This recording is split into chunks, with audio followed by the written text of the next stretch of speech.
사무엘하 1장 1절부터 10절까지입니다. 사울이 죽은 후에 다윗이 아말렉 사람을 쳐 죽이고 돌아와 다윗이 시글락에서 이틀을 머물더니 사흘째 되는 날에 한 사람이 사울의 진영에서 나왔는데 그의 옷은 찢어졌고 머리에는 흙이 있더라. 그가 다윗에게 나와 땅에 엎드려 절하며 다윗이 그에게 묻되 너는 어디서 왔느냐 하니 대답하되 이스라엘 진영에서 도망하여 나왔나이다 하니라. 다윗이 그에게 이르되 일이 어떻게 되었느냐 너는 내게 말하라.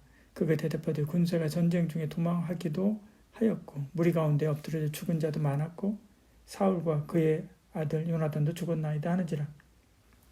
다윗이 자기에게 알리는 청년에게 묻되 사울과 그의 아들 요나단이 죽은 줄을 내가 어떻게 아느냐. 그에게 알리는 청년이 이르되 내가 우연히 길보아 산에 올라가 보니 사울이 자기 창에 기대고 병거와 기병은 그를 급히 따르는데 사울이 뒤로 돌아 나를 보고 부르시기로 내가 대답하되 내가 여기 있나이다 한즉 내게 이르되 너는 누구냐 하시기로 내가 그에게 대답하되 나는 아말렉 사람이니이다 한즉 또 내게 이르시되 내 목숨이 아직 내게 완전히 있으므로 내가 고통 중에 있나니 청하건대 너는 내 곁에 서서 나를 죽이라 하시기로 그가 엎드러진 후에는 살 수 없는 줄을 내가 알고 그의 곁에 서서 죽이고 그의 머리에 있는 왕관과 팔에 있는 고리를 벗겨서 내 주께 가져왔나이다 하니라. 아멘. 다윗은 아말렉에게 빼앗긴 처자와 또 모든 소유물을 되찾아 시글락으로 돌아와 머물고 있었습니다. 사흘째 되는 날 사울 진영에서 온 한 사람이 다윗에게 비보를 전하죠. 이스라엘은 패했고 요나단은 전사했다는 것입니다. 그리고 자기가 사울의 요청대로 사울을 죽이고 그의 왕관과 팔고리를 가져왔다라고 말하죠. 10절 이렇게 말씀하죠. 엎드려진 후에는 살 수 없는 줄을 내가 알고 그의 곁에 서서 죽이고 그의 머리에 있는 왕관과 팔에 있는 고리를 벗겨서 내 주께 가져왔나이다 하니라. 그러나 자기를 죽여달라는 사울의 요청은 사실이었지만 두려워서 아무도 거기에 응답하지 않았습니다. 그러자 사울 스스로 자결해서 죽죠. 그 곁에 있던 그의 병기를 들던 자도 이를 보고 자살을 했습니다. 사무엘하 31장에 그런 자세한 내용들이 나오죠. 그러니까 이 사람의 말은 거짓이었죠. 그는 다윗에게 환심을 사기 위해서 짐짓 자신이 사울을 죽인 것처럼 말하고 왕관과 팔찌를 드린 것입니다. 이렇게 그 나라가 망하고 왕이 죽는 참혹한 현실 속에서도 자기 이익을 쫓는 기회주의자가 있습니다. 성도는 얄팍한 이익을 쫓는 기회주의자가 아니라 참된 진리를 쫓는 하나님의 사람이 되어야만 하지요. 아말렉 소년은 다윗이 그 소식을 들으면 좋아할 것으로 생각했습니다. 그리고 자기에게 후한상을 줄 것으로 생각했겠지요.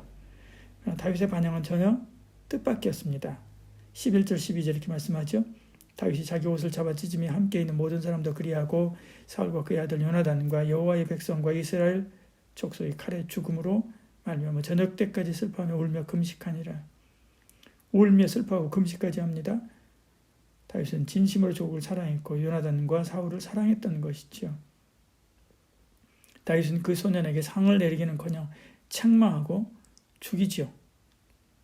그는 원수 아말렉 사람이었고 하나님의 기름 부은 왕 사울 죽이기를 두려워하지 않았으며 그것을 자랑 삼아서 말했기 때문에 그렇습니다. 유대 전성은 이 소년이 도액의 아들이다라고 이야기합니다. 기회주의자였던 도액이 정권이 바뀌니까 자기 아들을 이용해서 다윗에게 주를 대려 했던 것이죠. 근데 현실은 그들의 생각과 전혀 달랐습니다. 그 이유는 그들은 세상의 정치 논리로 생각해서 자기가 그렇게 보고하면 다윗이 기뻐하리라 판단했기 때문에 그렇죠. 그러나 다윗은 세상 정치 논리를 따라 생각하는 사람이 아니었습니다. 신앙적인 가치와 논리를 중요하게 여겼습니다. 그 가치와 논리로 보면 그는 이렇게 죽임당하는 것이 마땅한 거지요. 오늘 우리도 그렇습니다. 내 생각의 기본 가치관이 무엇인가 생각해야 됩니다. 말씀인가 세상인가 잘 살펴봐야만 하지요. 결국 그 기본 가치를 따라 살게 되어 있습니다. 그리고 그 열매를 먹게 되지요.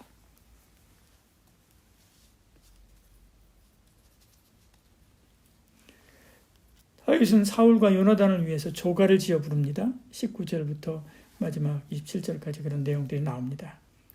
19절 이스라엘아 내 영광이 산 위에서 죽임을 당하였도다. 오호라 두 용사가 엎드려졌도다. 다윗은 자기만 슬퍼할 뿐만 아니라 유다 온 족속이 슬퍼하기를 바랬습니다. 18절에 명령하여 그것을 유다 족속에 가르치라 했으니 곧 활노래라. 야사렛책이 기억되었으되 그렇게 말씀하죠. 다윗은 백성 앞에서 사울과 요나단을 높입니다. 사울은 거룩한 하나님의 기름 부음 받은 자라고 노래하지요. 그들은 용사였다라고 말합니다. 그들은 사랑스럽고 아름다운 자였다라고 말하죠. 반면 그들을 죽이고 승리의 계획을 부르는 대적을 저주하게 됩니다. 평생 그를 괴롭힌 사울인데도 다윗은 그를 사랑했고 그의 죽음을 슬퍼하는 것이죠. 원수도 사랑하는 그 마음이 백성과 하나님 마음을 움직입니다. 그리고 하나님 마음에 합한 자라고 하는 칭찬, 최고의 칭찬을 받게 되지요. 미워하는 사람이 있습니까? 그 영혼의 민낯을 보면 불쌍히 여길 수밖에 없습니다. 다윗처럼 다윗과 주님처럼 누구든 사랑하고 섬길 수 있는 큰 마음을 가진 저와 여러분 되시기를 축복합니다. 기도하겠습니다. 사랑이 많으신 우리 하나님, 우리에게 은혜를 더해 주시사 다윗의 마음을 가지게 하시고 주님의 심장을 가지게 하사 우리를 힘들게 하고 어렵게 하는 자들 놓아주게 하시고 오히려 그들을 불쌍히 여기게 하시고 그들을 위해서 기도하게 하시고 그들을 결국 사랑하게 하여 주시옵소서. 예수님 이름 기도드리옵나이다. 아멘.